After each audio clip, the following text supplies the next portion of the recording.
오전에 드렸던 말씀을 인쇄를 해서 여러분에게 드렸습니다. 여러분이 집에 가셔서 천천히 밑줄을 그어가면서 묵상을 하시면서 읽어보시면은 더 이 말씀의 내용들이 명확하게 여러분의 마음속에 그려지리라고 믿습니다. 이 영적인 말씀은 한번 들어가지고 내 것이 될 수가 없어요. 이거는 우리 눈으로 인간 세상에서 경험되어질 수 있는 게 아니라 하나님의 영적인 세계에서만이 이루어지는 일이기 때문에 이거는 주의 성령의 지혜와 계시의 영을 따라서만이 이게 열려질 수가 있어요. 그러면은 이게 삶으로 되게 돼 있어요. 삶으로. 이게 영적인 것, 이렇게 눈으로 보이지 않는 거지만은 실체예요, 실체. 그렇기 때문에 우리 삶 속에서 그대로 이게 재현될 수 있는 것이기 때문에 허황된 이야기가 아닙니다. 성경에 있는 것이고 우리의 믿음의 선진들이 이러한 은혜 생활을 했고 이 누림이 있었습니다. 비관적으로 생각할 것 같아서 늘 제가 조심합니다마는 분명히 성경에서는 이런 경고의 말씀을 하셨어요. 마지막 때는 노아의 시대와 같다. 노아의 시대 때와 같다. 그건 도덕과 윤리적으로 타락한 그런 상태를 말하는 게 아니거든요. 노아의 시대를 총체적으로 표현하는 게 육체가 되었다는 거예요. 육체. 그 육체가 된 사람들을 하나님은 심판을 하셨다고 하는 겁니다. 그래서 우리가 육체적인 것과 영적인 것이 어떻게 다른지를 여러분들이 계속 묵상을 하셔야 돼요.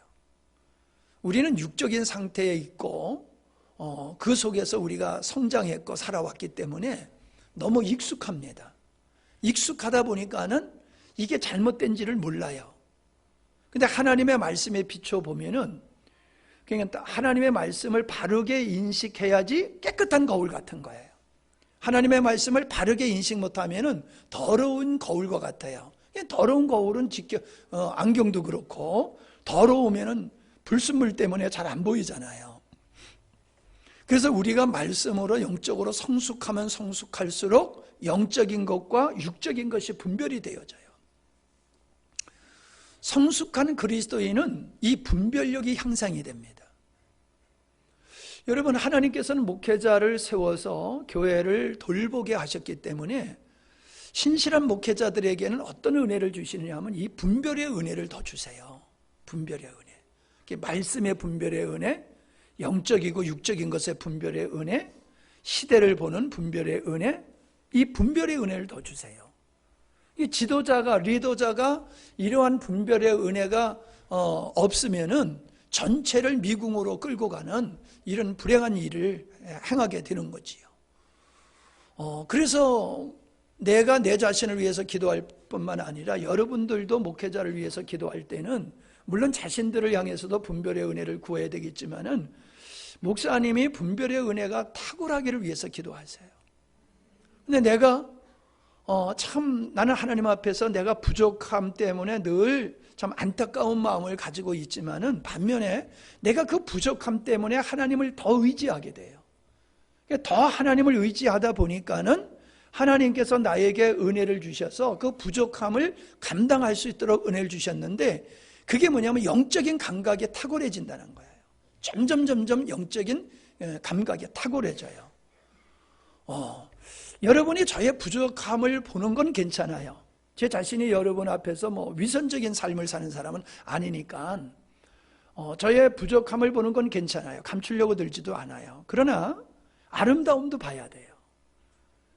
주님을 누리는 것이라든가 영적인 감각이라든가 복음을 보는 탁월함이라든가 이런 가치를 여러분이 보질 못하고 나의 연약함만 본다라고 하면은 그건 여러분의 손실이에요.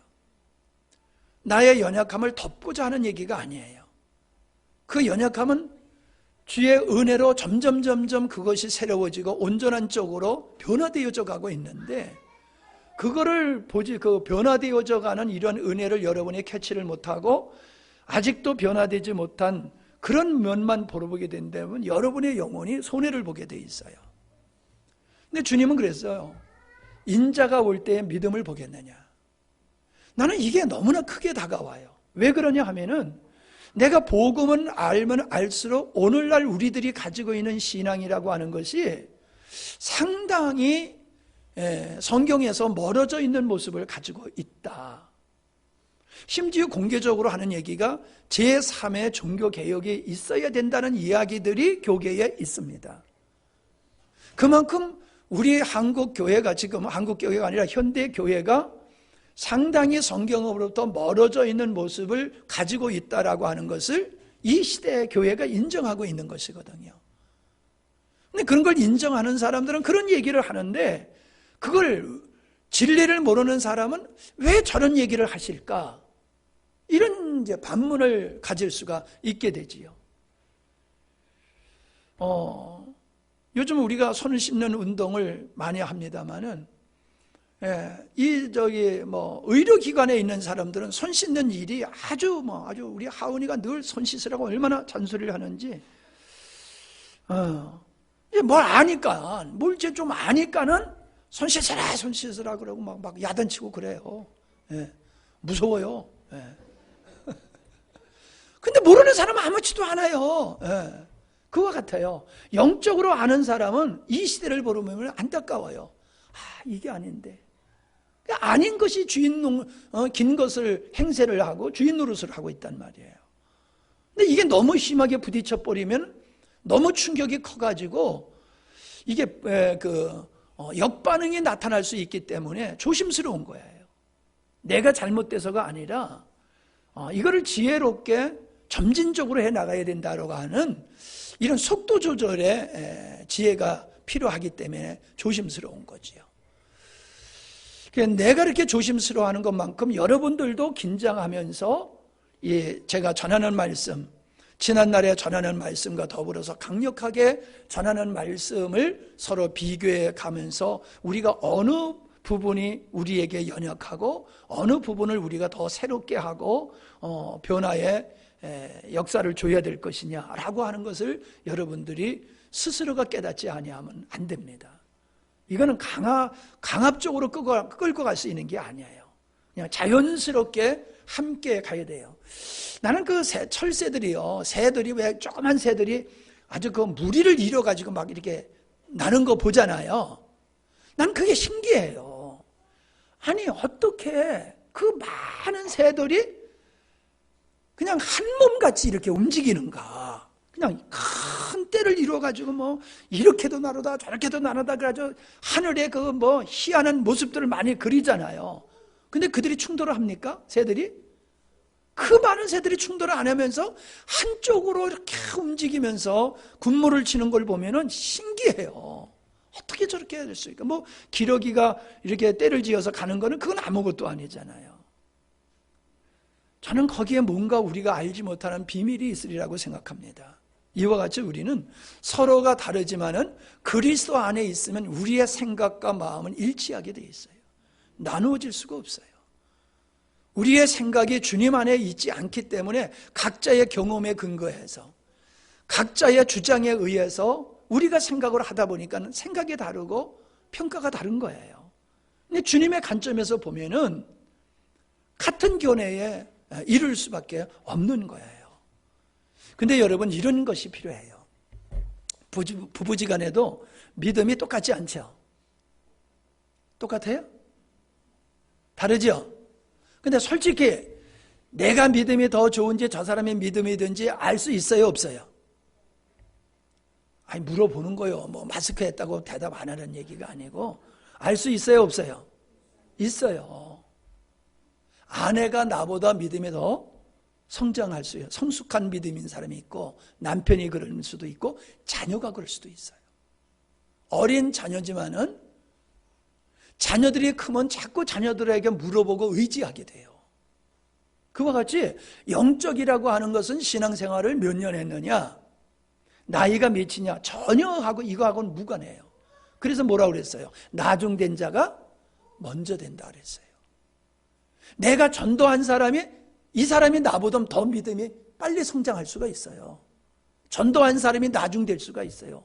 나중된 사람이 먼저 앞설 수 있어요. 왜? 토양이 좋아서. 토양이 좋으면은 그렇게 믿음이 더 빨리 성숙할 수 있어요. 뭔 얘기를 하려고 하냐면은 대상이 누구든지 나보다 성숙한 그리스도인이라고 하면 그 사람의 말에 귀를 기울여야지 돼요. 그리고 내 생각과 그 사람의 생각이 틀리면은 이왕이면은 그 사람을 따르는 게 나아요. 왜? 그 사람의 분별력은 나보다 하나님 중심으로 생각을 하기 있기 때문에 그래요. 결과는 나와 다를지 모르지만은 이 사람은 나보다 주님 중심으로 살고 있어. 하나님 관점에서 세상을 보는 것이 나보다 탁월해. 그러면 그 사람을 따라가는 게 맞습니다. 그게 우리가 가져야 할 삶의 지혜다라고 하는 거예요. 교회적으로도 마찬가지예요. 여러분, 세상에 우리가 살고 있는 이 시대 속에서 여러 교회에서 여러 가지 이야기들이 나오지만은 다 성경적인 게 아니에요. 다 성경적인 게 아니에요. 예. 어저께 우리 결혼식이 있어가지고 서울에 다녀왔는데 뭐 한 7,000명 모이는 교회에 다니는 우리 동생이 그런 교회를 다녀요. 그런데 그분이 미국에서 와가지고 그 목회를 하는데 한 2,000~3,000명 모이던 교회에서 지금 7,000명 이상 모이는 교회로 몇 년 만에 크게 성장했다는 거예요. 근데 그런 얘기를 해요. 설교가 복음적인 설교가 아니라 감성을 터치하는 설교를 한다는 거예요. 감성.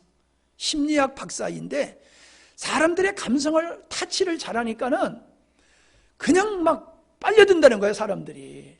그런데 1년, 2년 듣다 보면은 이게 맛이 없어진다는 거예요. 그게 그거고 사람의 혼을 자극시키고 감성을 터치하는 거니까는 더 이상 그것으로 만족이 안 된다는 거예요.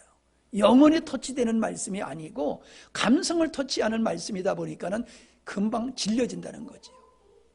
여러분, 우리가 뷔페집에 가서 먹으면은 다 맛있지요? 뷔페집 사장은 그거 안 먹어요. 집에서 아내가 끓여주는 된장찌개, 김치 그거 먹지 뷔페 그 식당에 와서 그 많은 거 안 먹어요. 산뜻하게 다가오는 것이 좋은 것 같지만은 아니에요. 평범한 음식이 우리가 질리지 않듯이 복음은 처음 들으면 성경에서 그래서 질긴 음식이라고 표현해서 질긴 음식. 그러니까 어린아이는 질긴 음식을 못 먹듯이 영적인 어린아이는 깊은 진리를 소화를 못 시킨다는 거예요. 그렇다고 안 먹으면 어떻게 돼요? 영양실조 걸리는 거죠. 영적 영양실조. 딱딱하지만은 계속 그거를 씹다 보면은 나중에 그게 소화가 되어지면은 그만큼 성숙한 그리스도인이 되는 거예요. 근데 편한 이야기, 쉬운 이야기, 감성적인 이야기, 그냥 우스운 이야기, 즐거운 이야기 이런 얘기만 들으면 그때는 즐거워요. 하하하고 웃고. 근데 그게 내 삶을 부여하게 하지는 못해요. 하나님의 말씀은 우리의 가슴을 찔러요. 우리의 생각을 새롭게 해요. 아파요. 그래서 울게 돼요. 감사해서 울게 되고 아파서 울게 돼요. 그러나 그 울음 뒤에 나의 변화를 내 안에서 일어나는 것이 보게 되어지죠. 내 삶이 바뀌어지는 걸 보게 돼요. 아, 이게 진짜로구나. 이게 참된 것이로구나. 그런데 이런 역사가 한국교회에서 점점 사라지고 있다는 거예요. 그냥 감성적이고 프로그램에 의하고 의식 중심의 예배로 바뀌어지면서 그냥 쇼의 관람석에 앉아있는 청중들과 같은 모습으로 성도들이 예배를 드리고 있다는 거지요. 그래서 교회에서는 자꾸 그런 사람들을 세워요. 음악 잘하는 사람들.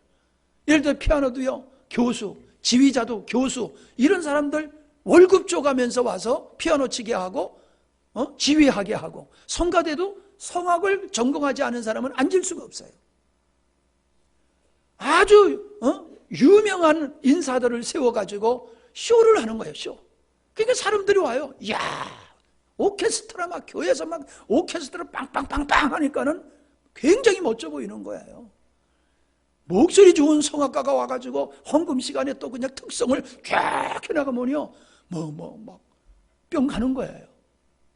이런 분위기를 영적인 분위기가 아니라 사람의 감성을 터치하는 분위기로 큰 교회들이 막 가는 거예요. 작은 교회가 못하잖아요. 그러니까 많은 사람들이 큰 교회로 막 흡입이 되는 거지요. 말씀을 따라가는 게 아니에요. 주님을 따라가는 게 아니에요. 그런 걸 쫓아가는 거예요.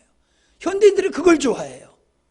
그러니까 자꾸 지도자들이 그런 거를 교회에, 예배에 도입을 해버리는 거예요. 그러니까는 교회가 성령의 역사하시는 그런 교회 예배가 점점 사라들게 되어 있는 겁니다.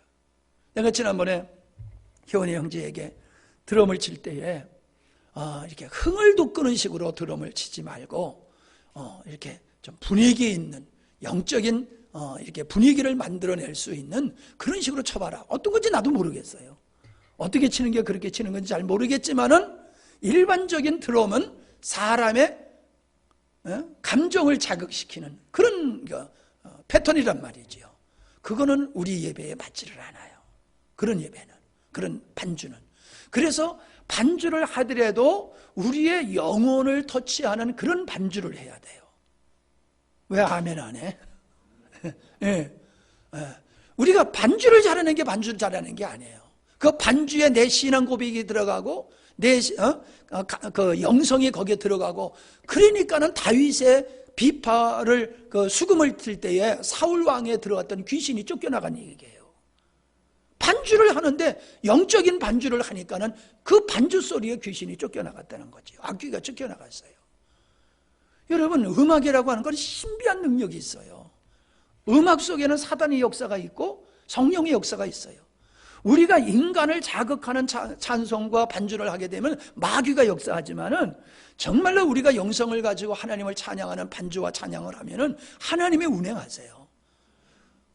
여러분, 지금 42분이에요. 42분. 금방 갔지요? 42분 금방 갔잖아요. 얼마나 좋아요.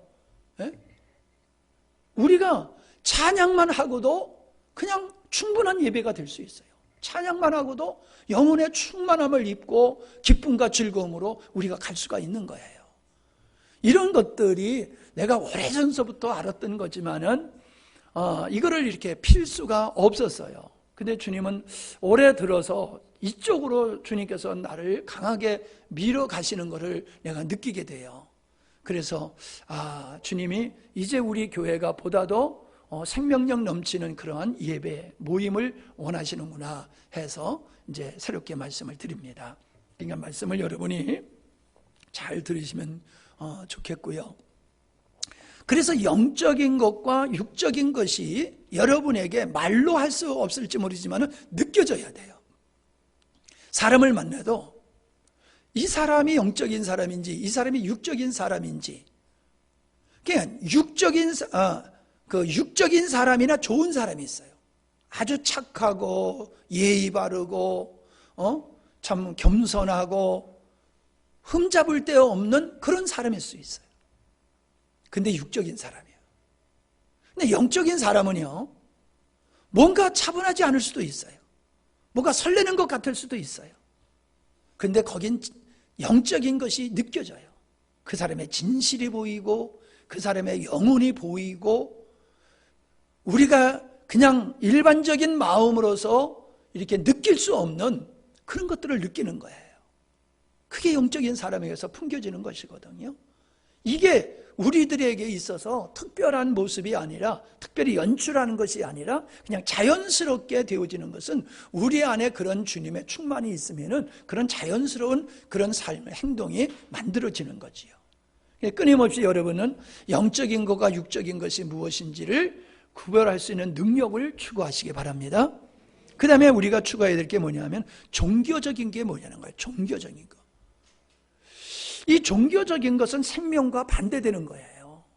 여러분 인쇄해 드린 거를 참고를 하세요. 이면지에다가 여러분이 좀 쓰세요. 종교적인 것은 반대로 얘기하면 생명과 배치되는 거예요. 그러니까 종교적인 것은 본질을 중요하게 여기보다는 의식과 지식을 더 소중하게 여겨요. 그러니까 본질은 없어도 의식만 아주 거창하면은 거기에 만족하는 거지요. 그러니까 조금 전에 내가 얘기했던 카톨릭이 부패하기 시작했고 오늘날 교회도 점점 부패하기 시작하는 이유가 어디 있느냐 하면은 본질을 추구하지 아니하고 의식을 중요하게 여기는 패턴이 점점 심화되는 거예요. 그래서 예수님이 없어도 상관없어요. 예수님의 역사 안 하는 예배도 상관없어요. 그냥 예식만 멋지게 예배를 드리면 거기에 만족하는 거지요. 주님을 만나는 예배가 아니에요. 주님을 못 만나도 여러 가지 프로그램과 예배 운영이 그리고 내가 듣고 싶어하는 말씀에 만족하게 되어지면은 이게 바로 의식에 빠진 본질을 상실하고 의식에 빠진 종교적인 행사가 될 수밖에 없어요. 여러분 이번에도 군에서 전화가 왔어요. 종교 행사를 좀 자제해 줬으면 좋겠습니다. 종교 행사라고 그래요, 그 사람들. 우린 예배라고 그러는데 그 사람들은 종교 행사예요. 왜? 일반적인 모든 종교가 의식을 행하는 것이지 그 속에 본질이 없어요. 그러니까 종교 행사라고 그래요. 군대에서도 예배 드리러 가는 걸 갖다 종교 행사라고 그래요. 종교 행사에 참석할 사람 그렇게 불러요. 세상의 모든 종교는 본질이 생명이 없어요. 의식만 있는 거예요. 그냥 의식을 행하는 것이니까 행사가 돼버리는 거지요. 여러분, 사람이 사는 집에 사람이 없으면 더 이상 그건 집은 아니지요. 하우스와 홈이 다르잖아요. 그냥 사람이 살고 있는 집이 있고 우리 가정이라고 하는 것은 홈이잖아요. 구별이 있잖아요. 그냥 교회가 예배당이 있고 사람들이 모여서 순서에 맞춰서 예배를 드린다고 하지만 거기 주님이 없으면 그 예배가 생명이신 주님에 의해서 이루어지는 예배가 아니면 그건 종교의식이 돼버리는 거예요. 종교의식에는 생명의 운행이 절대 있을 수가 없는 거지요. 그러니까 의식이 없을 수는 없어요. 의식이 있어야 돼요. 그러나 의식이 본질이 되면 안 된다는 거지요. 의식을 본질을 통해 가지고 드러내는 것이지 의식이 본질을 대신할 수 없는 거다. 그래서 우리는 의식을 행하지만은 의식에 매이지 말고 본질이신 주님 앞에 더 우리는 초점을 두고서 그분에 의해서 이루어지는 예배, 의식이 되어야지 되는 거다 하는 겁니다. 아멘. 그 다음에 규칙과 규율과 조직에 의해서 움직이는 거예요. 여러분, 여러분이 몸이 움직일 때에 규율과 규칙과 어떤 조직에 의해서 우리 몸이 존재하는 겁니까? 살아있는 생명체는요, 규율에 의해서 조직에 의해서 이루어지질 않아요. 우리 몸은 그냥 생명에 의해서 움직이게 되어 있어요. 교회는 조직체가 아니에요. 예수를 믿는다고 하는 사람들의 집합체가 아니라고요. 그건 외형적인 모습이에요. 진정 교회의 참된 본질은 예수 그리스도의 생명으로 하나 된 사람들의 유기적인 모임이에요. 그렇기 때문에 우리가 움직이는 그 움직임의 근본과 동기는 규율, 교회법, 어떤 규칙 이런 거에 의해서 움직이는 게 아니라 내 안에 생명되어 주신 우리 각자 안에 생명되어 주신 주님에 의해서 움직여질 때에 그 교회는 종교적인 집단이 아니라 생명의 집단으로 바뀌어지는 거죠. 생명의 공동체를 이루게 되는 거예요. 그냥 교회를 믿음의 공동체다 이런 얘기들을 많이 해요. 왜? 같은 믿음을 가졌기 때문에 같은 믿음을 가진 사람들의 모임 이걸 표현해서 믿음의 공동체다 그렇게 얘기를 하거든요. 근데 그보다 더 정확한 표현이 생명의 공동체예요. 예수 그리스도의 생명에 참여한 사람들의 모임. 그렇기 때문에 우리들의 생각과 마음과 의지와 모든 것은 생명 대신 주님에 의해서 움직여져야 돼요. 길을 따라가는 게 아니라 내 안에 생명이신 주님이 가는 대로 따라가는 거, 그게 우리들이 가야 할 길이에요. 그런데 종교적인 사람들은요, 항상 법을 만들어놔요. 법을 만들어 놓고 이 법이 맞느냐, 이 법에 의해서 하느냐 안 하느냐 그래요. 여러분, 법이라고 하는 것은 인간이 살기 때문에 만들 수밖에 없어요. 그거는 뭘 규제하려고 하는 게 아니라 보호하기 위해서 법을 만드는 거거든요. 근데 그 법이 진짜 법이 돼버리면 안 돼요. 어떤 경우에는 법이 상황에 맞지를 않아요. 또 잘못 법을 만들 수 있어요. 법은 항상 진리 편에 서는 게 아니에요. 그렇기 때문에 법은 의식과 더불어서 규율과 규칙과 조직이라고 하는 이런 것들은 필요하지만은 그것이 주체가 되어서는 안 된다. 그것에 의해서 움직이면 안 된다라고 하는 거지요. 이해가 되십니까? 예. 그러니까 우리가 이 규율과 규칙과 조직 속에서 살아온 삶이 일반적인 사회고 우리들도 그런 문화 속에서 살아왔어요. 그러다 보니까 내 안에 주님이 나를 향하여 무슨 말씀을 하시고 어디로 이끄시냐 하는 주님께 귀를 기울이기보다는 법이 뭐라고 말했어? 이렇게 우리는 생각을 한다고요. 목사님들이 회의를 할 때도 보면은 서로 의견이 다르면 법이요 그래요. 그건 뭐예요? 법대로 하자는 거예요. 그럼 누구도 말 못해요. 법대로 하잔다라고 하면 다 거긴 순응을 해야 돼요. 이거는 질서를 위해서 필요한 거지만은 법이 항상 우리에게 옳은 길만 인도하는 건 아니다. 그래서 규율과 규칙은 중요한 거지만은 그것에 의해서 살아가면은 종교적인 것이 되는 것이다. 그 다음에 비슷한 거지요. 전통과 유전과 관습이다라고 하는 거예요. 자, 벌써 지난주의 예배와 오늘 우리의 예배가 좀 많이 다르지요? 좀 다르지요? 왜 달라요? 인도하는 자가 다르니까 다르잖아요. 네? 사회 보는 이 목사님과 내가 하는 게 좀 다르잖아요? 여러분이 하는 거하고 내가 하는 게 다르잖아요? 달라요. 근데 여러분 다르니까 어때요? 좋은 것도 좋을 수도 있고 이상할 수도 있어요. 우리는 전통적인 거, 유전적이고 관습적인 거는요 그냥 너무 편안해요. 그리고 거기에 대한 신뢰가 있어요. 그렇기 때문에 의심 없이 받아들여요. 그리고 거기서 벗어나려고 하는 생각을 갖지를 않아요. 왜? 옳다고 믿고 있기 때문에. 이것이 진리라고 확신을 가지고 있기 때문에 여기에서 내가 지금 전통과 관습과 습관적으로 하는 것에 이물질이 있다, 불순물이 있다는 생각은 추호도 안 해요. 그래서 굳어지는 거예요. 그래서 종교화가 되어져 버리는 거지요. 내가 하는 이 모든 것에 주님이 계시는가? 주님에 의해서 이루어지는가? 이건 항상 끊임없이 물어봐야 돼요. 오늘 우리의 인격을 형성하고 우리의 관습을 만든 이 모든 것들이 우리의 어떤 가치관, 이런 것들이 성경적으로 이루어진 것인가를 늘 살펴야 돼요. 사람이 무엇을 생각하게 될 때는 그가 가지고 있는 패러다임에 의해서 이 생각하는 것이 달라지는 거지요. 결론이 달라져요. 왜요? 생각하는 관점이 어디냐는 거지요. 무엇이 옳으냐 무엇이 그러냐를 가지고 논쟁하는 것은 아주 어리석은 거예요. 잘못된 패러다임을 가지고 생각을 하면은 아무리 바른 생각을 하려고 해도 잘못된 생각을 할 수밖에 없어요. 잘못된 결론을 유출할 수밖에 없어요. 그래서 우리는 무엇이 옳으냐 그러냐를 생각하기보다도 고민하기보다도 내가 바른 패러다임을 가지고 있느냐, 내가 바른 가치관을 가지고 있느냐, 내가 주님의 관점에서 내가 이것을 지금 보고 있느냐, 이것을 해야 돼요. 이것이 되지 아니하면은 부부지간에도 뜻이 일치가 될 수가 없어요. 이런 고백을 내가 여러분에게 공개적으로 자꾸 하는 것은 우리들이 하나님 앞에서 성도의 서로 교제 속에서는 자기의 잘못됐던 것들을 고백하는 게 좋아요. 요즘 사모님과 나와의 관계가 참 좋아요. 어떻게 좋으냐? 내가 사모님한테 짜증을 잘 안 부려요. 톡톡 쏘는 게 없어요.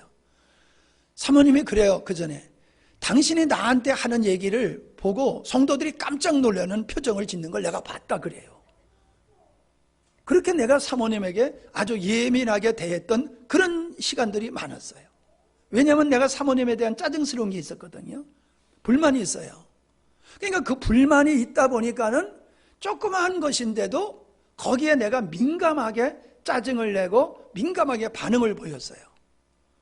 근데 요즘은요, 내가 해놓고도 아니 옛날 같았으면 내가 이렇게 짜증을 많이 부렸을 텐데, 톡톡 쏘았을 텐데 그냥 농담하고 웃고 그리고 넘어가요. 왜 그런지 알아요?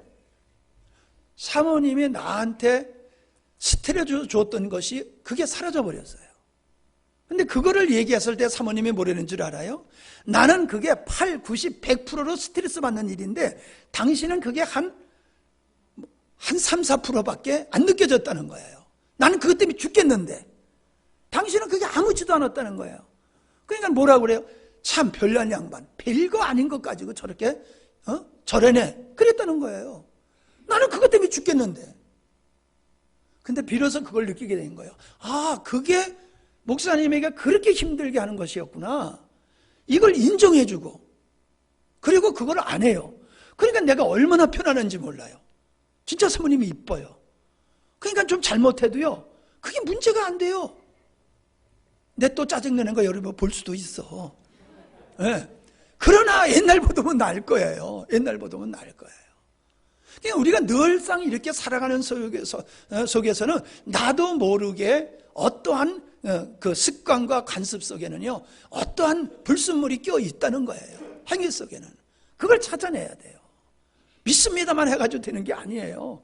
아니, 우리같이 믿습니다 잘하는 사람이 어디 있어요? 그러나 분명하게 부부지간의 갈등, 서로와의 갈등을 유발하는 그 어떠한 원인이 있어요. 그걸 자기 관점에서만 생각하면 풀리지를 않아요. 나는 2%인데 목사님은 98%로 지금 그걸 느끼고 있단 말이에요.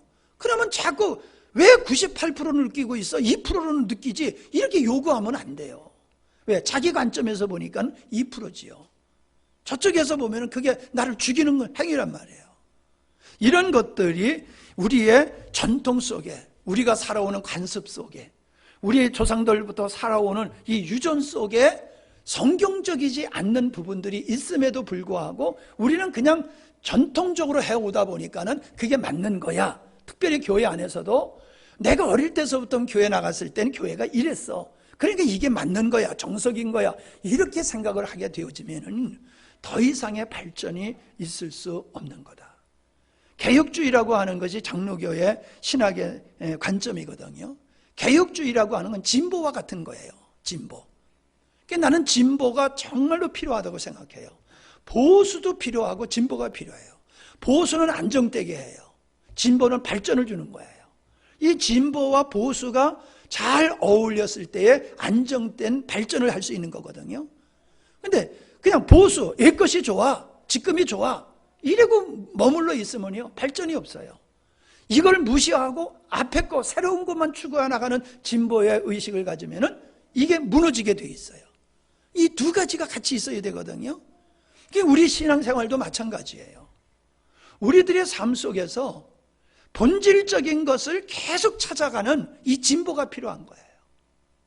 오늘 우리의 삶 속에서는 완벽한 보수적인 이러한 것이 있을 수가 없어요. 왜? 이미 벌써 우리는 기독교 2000년 또 종교개혁 500년 세월이 흘러가면서 성경적이지 않은 것들이 교회 안에 얼마나 많이 들어와 있는지 몰라요. 우리는 이런 것들을 뭐가 성경적이지 않은 세상 것이 교회에 들어와서 주인 노릇을 하고 있는지 이런 것들을 끊임없이 찾아내는 이 개혁주의적인 이 진보적인 의식이 우리에게 필요한 거예요. 그러나 이것이 지난 것을 다 부정하고 해서는 안 돼요. 지난 걸 예를 들어서 내가 한국교회를 보면서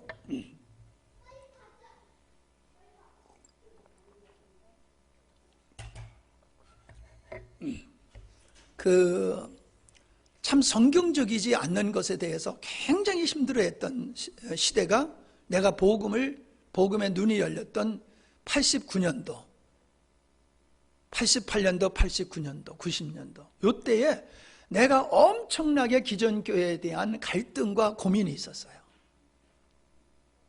그때 하나님께서 나에게 주신 것이 뭐냐 하면은 2000년 교회 역사를 봐라. 2000년 교회의 역사가 온전했더냐? 온전하지 않았어요. 그런데 하나님은 온전하지 않는 그 기독교 2000년 역사 속에서 주님은 당신의 일을 해 오셨다는 거예요. 완벽한 교리, 완벽한 교회의 모습 속에서 하나님이 일하신 게 아니라는 거예요. 부족하고 잘못된 그런 속에서도 우리 주님은 일하셨다는 거예요. 그렇기 때문에 우리의 2000년 교회의 역사가 잘못된 것이 있다 할지라도 이걸 전체를 부정할 수는 안 된다는 거예요. 왜? 이 속에서 주님은 일하셨고 이 속에서 내가 구원받았고 이 속에서 내가 지금 만들어진 거예요. 불완전하지만 그러므로 지난날에 역사하신 것을 귀하게 여기면서 성경의 본질로 돌아가는 이러한 운동이 우리 안에서 있어야지 된다는 거예요. 여러분, 제도가 잘못되면요, 결과가 잘못될 수밖에 없어요. 그냥 국가의 체계가 사회주의 체계면요, 인권이 없어지게 되는 거예요. 자유의 권리가 없어지는 거예요. 사회주의가 되어지면 개인 소유가 없어요. 그렇기 때문에 제도가 민주주의라는 제도가 이게 완벽한 제도가 아니거든요. 민주주의의 제도에 얼마나 많은 허점이 있는지 몰라요. 그러나 사회주의 제도보다는 민주주의 제도가 훨씬 성경에 가까워요. 그리고 사람의 인권이 존중되어질 수 있는 그런 제도거든요. 그래서 우리가 차선책으로 민주주의를 추구하는 것이지 민주주의가 완벽한 제도이기 때문에 가는 게 아니라는 거지요. 그냥 제도에 의해서 사람들, 아까 옆에서 얘기했지만 규율과 규칙과 조직에 의해서 살아가는 이 시대 속에서 이 체계가 잘못돼 버리면은 본질로 갈 수가 없어요. 본질을 살리기가 어려워요. 그래서 우리는 끊임없이 성경적인 체계, 성경적인 신앙의 체계, 성경적인 삶의 체계, 성경적인 사고의 체계를 수립하는 일을 우리가 끊임없이 해나가야 되는 거예요. 그래서 잘못된 것들은 말씀 앞에서 깨나가는 거지요. 은혜 받았다는 게 뭐예요? 감정적인 감동을 받은 게 은혜가 아니에요. 나의 잘못이 발견되는 거예요. 그리고 잘못된 거를 치유하고 교정하는 거, 이게 은혜 생활이지요. 위로받는 게 은혜 받는 게 아니에요. 하나님의 말씀을 왜 방망이와 같다고 그랬을까요? 왜 찌르는 검과 같다고 그랬을까요? 말씀이 우리 안에 형성된 잘못되고 세상적인 것들을 들추어내고 그것을 깨부수는 역할을 하나님의 말씀이 하는 거예요. 그래서 하나님 말씀 앞에서 늘 아파야 돼요. 아파야 돼요. 예? 고름 짜낼 때는 아프죠? 그죠? 근데 짜내고 나면 어때요? 시원하지요. 마찬가지예요. 하나님의 말씀 앞에 내가 잘못됐다는 것을 발견하게 되면 아파요. 그러나 그 아픔을 짜내고 나면요, 시원하고 새로운 생명의 역사가 우리의 심령 속에서 일어나게 되어지는 거지요. 네 번째는 의무적이라는 거예요. 의무적이다. 예, 국민의 의무. 기쁨으로 할 수도 있지만은 국방의 의무를 기쁨으로 하는 사람이 어디 있어요? 억지로 할 수 없어서 하지요. 의무는 당연하게 하는 게 맞아요. 근데 이 의무는 바로 조직에 의해서 이루어지는 거죠. 구조와 조직 속에서 각자의 의무가 지금 행하는 거란 말이에요. 근데 이 의무는 조직과 어떤 그런 제도에 의해서가 아니라 내 안의 생명에 의해서 이루어지는 것들이 돼야 돼요. 아, 나라를 지켜야 되겠다. 그래서 학도병들이, 의도병들이 생긴 거잖아요. 군인이 아닌데도 불구하고 왜군을 물리쳐야 되겠다. 그래가지고 자발적으로 나라를 지키기 위해서 일어났던 사람이 의병들이잖아요. 6.25 때는 학생들이, 중고등부 학생들이 나라를 지켜야 되겠다고 그러면서 나가서 싸워가지고 군번 없이 싸우다 죽은 사람들이 있잖아요. 그 사람들은 어떤 사람이에요? 조직과 의무에 의해서 한 게 아니에요. 국민의 의무에서 하는 게 아니에요. 이 나라를 지켜야 돼. 이 나라를 지키기 위해서는 이런 거 군더더기야. 이런 거 필요 없어. 군번 없어도 좋아. 그냥 총 들고 나가서 싸워서 나라를 지켰단 말이죠. 여러분, 난 우리 대한민국 국민이니까 무엇을 해야 돼. 이것도 좋은 거지요. 그러나 그보다 앞서야 돼요. 그보다 앞선 마음으로 대한민국 자유민주주의를 지켜야 된다라고 하는 우리 교회가 마음껏 믿음의 생활할 수 있는 이런 제도를 지켜야 된다는 게 그냥 우러나와야 되는 거예요. 우러나와야 되는 거예요. 그것 똑같이 교회 안에서도 마찬가지예요. 교회 일이 내일같이 그냥 다가와야 돼요. 이게 뭐 교육을 통해서가 아니라 교회 일이 내일과 같이 다가와야지 되는 거예요. 너의 일이 내일과 같이, 우리의 일이 내일과 같이 그냥 그렇게 느껴져야 되는 거예요. 집사의 의무, 권사의 의무, 장로의 의무, 목사의 의무, 의무를 따라서 하는 것은 그게 종교예요. 이거는요, 책임을 주어지면 사람들이 잘 감당을 하지요. 그런데 지루하게 하고 힘들게 하고 어렵게 해요. 근데 생명에 의해서 내가 하고 싶은 것을 할 때는 절대로 힘들질 않아요. 하고 싶어서 하는데 하고 싶어서 하는 게 뭐가 힘들어요? 그냥 의무로 하는 예배, 그건 지루하지요. 의무로 찬양대에 쓴다? 그건 재미없지요. 종교는 의무적으로 하는 거예요. 그러나 하나님이 원하시는 것은 그 생명이 나에게 주시는 갈망을 따라서, 생명이 나에게 주시는 갈망을 따라서 행하는 게, 그게 기독교예요.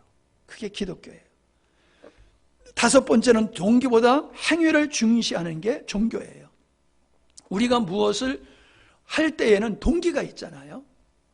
선을 행하여 불쌍히 여겨 여리고로 내려가던 강도를 만났어. 강도를 만나서 죽어가는 사람이 있어. 그 사람을 레위인과 제사장은 그냥 지나쳐 버렸어요. 근데 사마리는 지나칠 수가 없었어요. 왜요? 동기가 그를 궁일히 여기는 마음이 있었어요. 그냥 지나가도 되지만은 저 사람을 내가 돌보지 않으면 죽는다는 거예요. 그 마음속에서 그의 불행이 자기의 불행같이 느껴진 거예요. 저 사람을 살리는 것은 내 몫이라고 하는 것이 누가 강요해서가 아니라 그냥 그 마음속에서 생긴 거지요. 그런데 제사장과 레위인은 그냥 지나쳤어요. 왜? 내 의무가 아니야.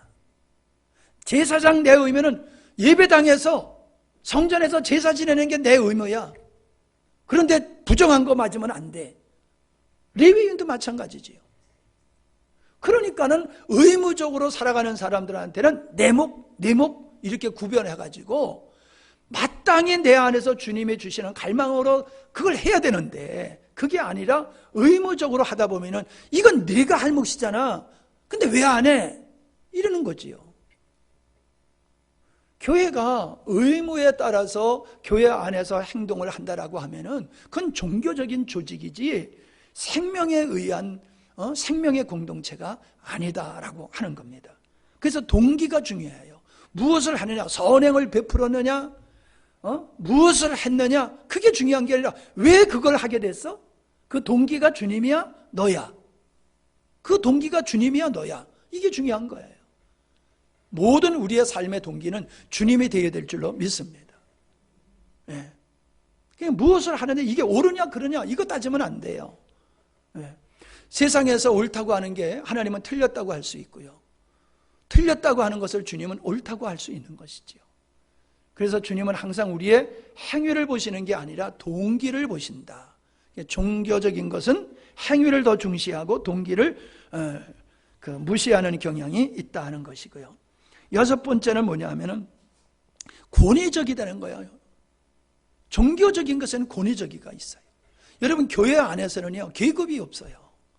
근데 우리나라에서는 계급이 있어요. 교회 안에서는. 교회 안에 특권층이 있어요. 교회 안에 특권층, 권위주의자들이 누굽니까? 목회자들이에요. 목사님이 가장 권위적이에요. 그 다음에 장로님이요, 권사님, 교회에 직분이 있는 사람들이 권위 자리에 서 있어요. 여러분, 몸 안에서 역할은 달라요. 근데 권위가 어떤 데에 더 권위가 주어지는 것은 없어요. 역할의 중요성은 나눠질 수 있어요. 머리의 역할과 눈의 역할과 손의 역할과 우리 몸의 모든 역할이 있지만 어떤 역할은 경미하고 어떤 역할은 아주 중요한 역할을 감당하는 게 우리의 몸의 신체의 구조지요. 교회도 마찬가지예요. 하나님 앞에서 목사나 장로나 권사나 다 같은 하나님의 자녀예요. 거기에는 높고 낮음이 있을 수가 없어요. 근데 오늘날 교회는 절대적으로 침범할 수 없는 권위의 영역이 목회자예요. 그래서 세상에서 뭐라고 그래요? 목사는, 큰 교회 목사는 대통령보다 낫다. 그런 얘기들이 나오고 비판을 하게 되는 이유가 그거예요. 교회를 섬기는 위치에 있어서 중요한 위치에 있는 분이 목회자인 것은 맞아요. 그러나 그 목회자의 영역이 절대적인 영역은 아니다라는 거죠. 근데 내가 보면 여러분들에게도 그런 의식이 있어요. 나에게도 없다고 볼 수는 없지만은 뭐냐, 한 가지. 여러분은 나를 어려워한다는 거예요. 왜 나를 어려워해요? 권위적으로 여러분이 나를 보고 있다는 거지요. 그게 내가 만들어냈는지는 모르지만 어떻든지 간에 여러분이 나를 편안하게 대하지 않는다는 이야기는 우리 사이에 어떤 권위적인 벽이 형성되어 있다는 거지요. 우리가 한 몸에서 부끄러워하는 분이 어디 있습니까? 한 몸에서 높고 낮음이 어디 있습니까? 교회가 정말로 주님이 원하는 건강한 교회는요, 권위적인 것이 교회에서 있어서는 안 돼요. 교회 안에 엘리트 그룹이 있어요. 우린 시골이니까 또 참 그래도 많이 성숙한 교회니까 그런 게 별로 없지만은 큰 교회 갈수록 엘리트 그룹이 있어요. 지도자적인 당회를 이루고 있는 목사님과 장로님들이 가장 큰 엘리트 그룹이죠. 그 다음에 사회적으로 지위층에 있는 사람들, 뭐 정치적으로나 혹은 학문적으로 교수를 이루고 있다든지 법조계에 있든지 사회적으로 지도층에 있는 사람들이 교회에 들어오면 그분들이 엘리트 그룹이 되어 있어요. 거기는 함부로 거긴 들어갈 수가 없어요. 함부로 그 엘리트 그룹에 사람이 들어오는 것도 허락지를 않아요. 교회 전체가 엘리트 그룹이 될 수 있어요. 그래서 우리 교회 함부로 못 들어와. 들어온 거를 용납을 안 해. 너 같은 사람이 어떻게 우리 그룹에 들어올 수 있어? 그게 뭐예요? 너 같은 사람이 어떻게 우리 교회에 들어와서 믿음의 생활을 해? 너 같은 사람 안 돼. 그게 뭐예요? 예를 들면 백인들의 교회에 흑인들이 못 들어가는 거지요. 어떻게 백인들의 모임에 흑인들이 가서 같이 예배를 드려? 말도 안 돼. 그게 백인들이 가지고 있는 엘리트 의식이잖아요. 다르게는 우리들에게도 그런 것이 있다는 거예요. 엘리트 그룹. 특징을 이루고 있는 엘리트 그룹이 바로 교회를 운행하게 되면 그건 종교적인 집단이 되는 것이다 라고 하는 거지요. 마지막으로는 지식이에요.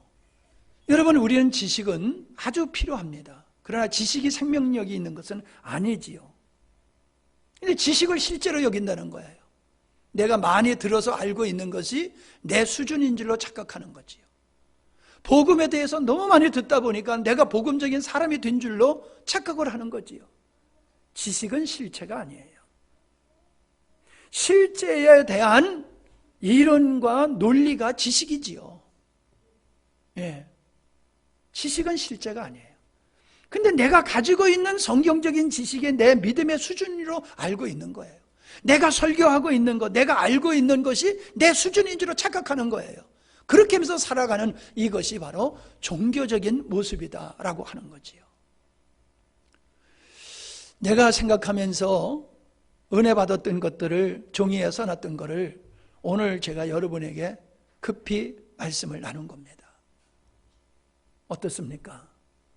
우리 안에 종교적인 것이 얼마나 많이 있어요. 나는 이것을 이물질이라고 생각해요. 이물질. 순수함을 깨뜨려버리는 이물질을 빼내야지 순수함이 보존되는 거지요. 오늘 우리 안에, 우리 개인적인 신앙 안에 이런 종교적인 것들이 어떤 것인가를 여러분들은 찾아내셔야 됩니다.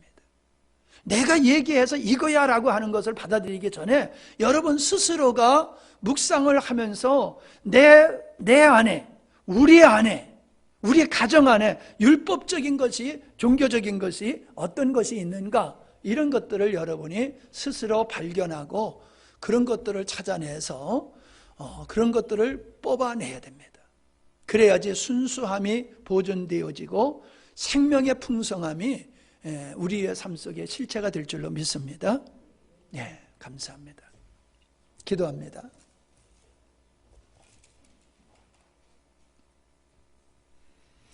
우리 각자 기도합니다. 또 늘 그냥 목사님이 기도하는 시간으로 늘 끝나왔어요. 근데 우리가 기도해야 됩니다. 내가 기도해야 됩니다. 목사님의 마침 기도가 여러분의 마침 기도가 되어야 됩니다. 그랬을 때에 이 말씀이 우리에게 더 실체가 될 줄로 믿습니다. 각자 우리 소리내서 혹은 마음